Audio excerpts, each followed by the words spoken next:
Hello friends, Radhe Radhe.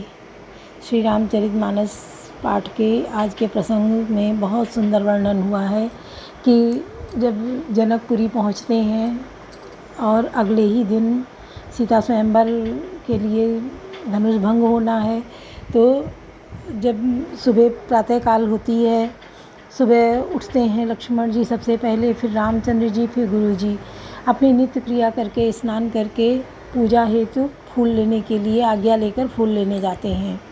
तो वो उसी बाग में पहुंचते हैं फूल लेने के लिए। बहुत सुंदर बगीचा है, चुन चुन कर फूल एकत्रित करते हैं। और उधर सीता जी को उनकी माता जी ने सखियों के साथ गौरी पूजन के लिए भेजा है कि जिस दिन लड़की की शादी होती है उस दिन सुबह गौरी पूजन होता है, आशीर्वाद मांगने लड़की जाती है। तो ये गौरी पूजन के लिए आई हैं, ये मंदिर के लिए जाती हैं। उन्हीं में से एक सखी जो है वो घूम कर आती है और इन राम लक्ष्मण को देखती है।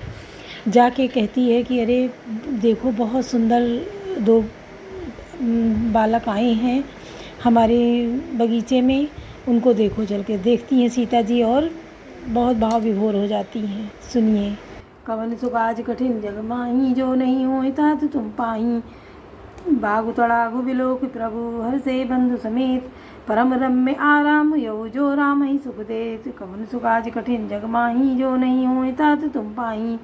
बाग और सरोवर को देखकर प्रभु श्री राम जी भाई लक्ष्मण सहित हर्षित हुए। यह बाग वास्तव में परम रमणीय है, जो जगत को सुख देने वाले श्री रामचंद्र जी को सुख दे रहा है। चौदिस चितई पूछी मालीगन, लगे लेन फल दल सुन फूल मुदित मन। तेई अवसर सीता तहाँ आई, गिरिजा पूजन जनन पठाई। चारों ओर दृष्टि डालकर और मालियों से पूछकर वे प्रसन्न मन से पत्र पुष्प लेने लगे। उसी समय सीता जी वहाँ आई। माता ने उन्हें गिरिजा पार्वती जी की पूजा करने के लिए भेजा था। संग सखी सब सुभग सयानी, गावई गीत मनोहर वाणी। सर समीप गिरजा गृह सोहा, वरन न जाई देखी मनमोहा। साथ में सब सुंदरी और सयानी सखियां हैं जो मनोहर वाणी से गीत गा रही हैं। सरोवर के पास गिरजा जी का मंदिर सुशोभित है, जिसका वर्णन नहीं किया जा सकता। देखकर मन मोहित हो जाता है। भजन करि सर सकिन समेता, गई मुदित मन गौरी निकेता। पूजा कीन अधिक अनुरागा, निज अनुरूप सुभग वर मागा। सखियों सहित सरोवर में स्नान करके सीता जी प्रसन्न मन से गिरजा जी के मंदिर में गईं। उन्होंने बड़े प्रेम से पूजा की और अपने योग्य सुंदर वर मांगा। एक सखी सी संग बिहाई, गई रही देखन फुलवाई। तेई दो बंधु बिलो के जाई, प्रेम विवश सीता पहियाई। एक सखी सीता जी का साथ छोड़कर फुलवाड़ी देखने चली गई थी। उसने जाकर दोनों भाइयों को देखा और प्रेम में विवल होकर वह सीता जी के पास आई। कौन सुकाज कठिन जग माही, जो नहीं हुई तातु तुम पाई। तासु दशा देखी सखिन, पुलक गात जलु नयन। कहु कारण निज हरस कर, पूछई सब मृदु बयन। कौन सुकाज कठिन जग माही, जो नहीं हुई तातु तुम पाई। सखियों ने उसकी दशा देखी कि उसका शरीर पुलकित और नेत्रों में जल भरा है। सब कोमल वाणी से पूछने लगी कि अपनी प्रसन्नता का कारण बता। देखन बाग कुंवर दुइयाए, वह किशोर सब भांति सुआए। श्याम गौर की मिकाओं बखानी, गिरा अनयन नयन बिनुबानी। उसने कहा, दो राजकुमार बाग देखने आए हैं, किशोर अवस्था के हैं और सब प्रकार से सुंदर हैं। वे सांवले और गोरे रंग के हैं। उनके सौंदर्य को कैसे बखान कर कहूँ। वाणी बिना नेत्र की है और नेत्रों के वाणी नहीं है। सुनिहर सी सब सखी सयानी, सी अहिया अति उत्कंठा जानी। एक कहाई नृपसुत याली, सुने जे मुनि संग आए काली।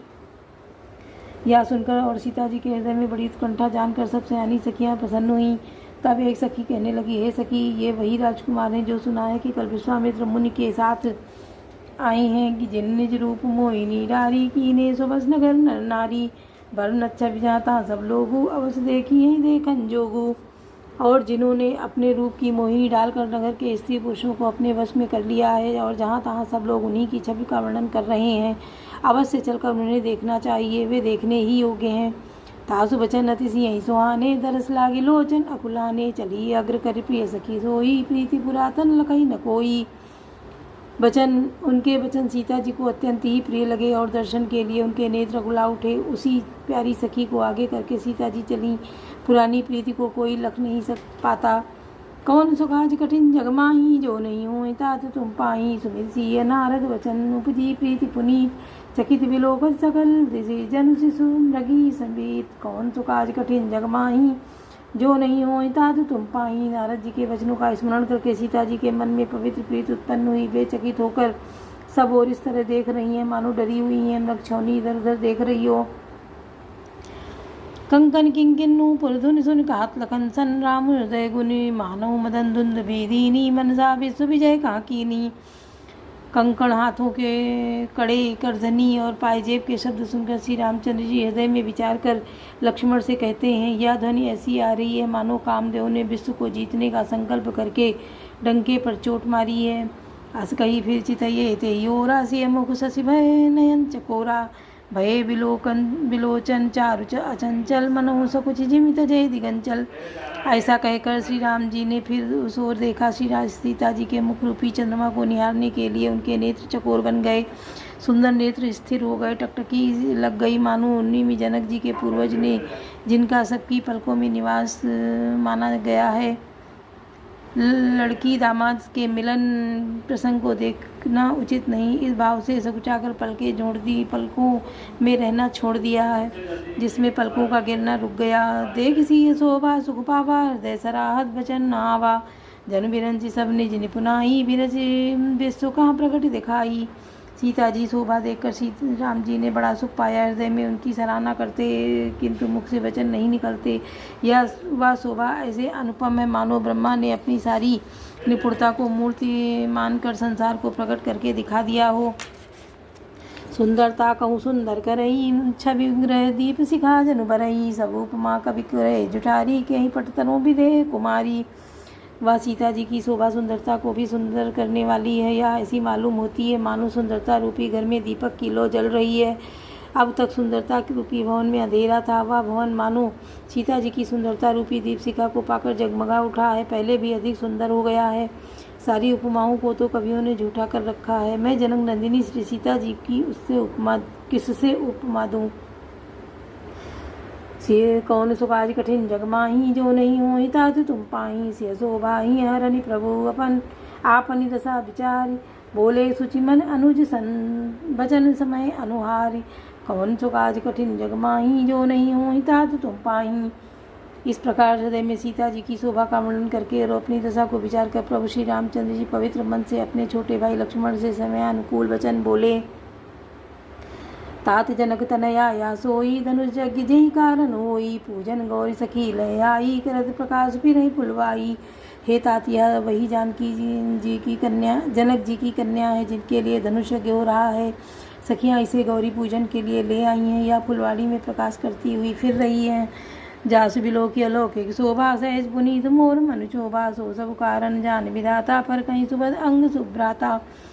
जिनकी अलौकिक सुंदरता देखकर स्वभाव से ही पवित्र मेरा मन क्षुब्ध हो गया है। यह सब कारण अथवा उसका सब कारण तो विधाता जाने, किंतु हे भाई सुनो, मेरे मंगलदायक दाहिने अंग फड़क रहे हैं। रघुवंश निकर सहज सुबाहु, मन कुपंथ पग धरई नकाऊ। मुहि अतिशय प्रतीति कर केरी, मन केरी जही सपने ऊपर नारी नहेरी। रघुवंशियों का यह सहज जन्मगत स्वभाव है कि उनका मन कभी कुमार पर पैर नहीं रखता है। मुझे तो अपने मन का अत्यंत ही विश्वास है कि जिसने जागृत ही कौन कहे स्वप्न में भी पराई स्त्री पर दृष्टि नहीं डाली। जिनके लहाई नरी पुकर रन पीठी, नहीं पावई परितीय मनुडीठी। मंगल लाइन जिनके नाही, ते नरवर थोरे जगमाही। रण में शत्रु जिनकी पीठ नहीं देख पाते, अर्थात जो लड़ाई के मैदान में भागते नहीं, पराई स्त्रियाँ उनके मन और दृष्टि को नहीं खींच पाती, और भिखारी जिनके यहाँ से ना ही नहीं पाते हैं, खाली हाथ नहीं लौटते, ऐसे श्रेष्ठ पुरुष संसार में थोड़े हैं। कवन सुखाज कठिन जग माही, जो नहीं होए तात तुम पाही। करत बत कही अनुज सन, मन सिय रूप लोभान। मुख सरोज मकरंद छवि, करई मधुप एवपान। कवन सुखाज कठिन जग माही, जो नहीं होए तात तुम पाही। श्री राम जी छोटे भाई से बातें कर रहे हैं, पर मन सीता जी के रूप में लुभाया हुआ उनके मुख रूपी कमल के छवि रूप मकरंद रस को भौरे की तरह पी रहा है। बोलो सियावर रामचंद्र की जय।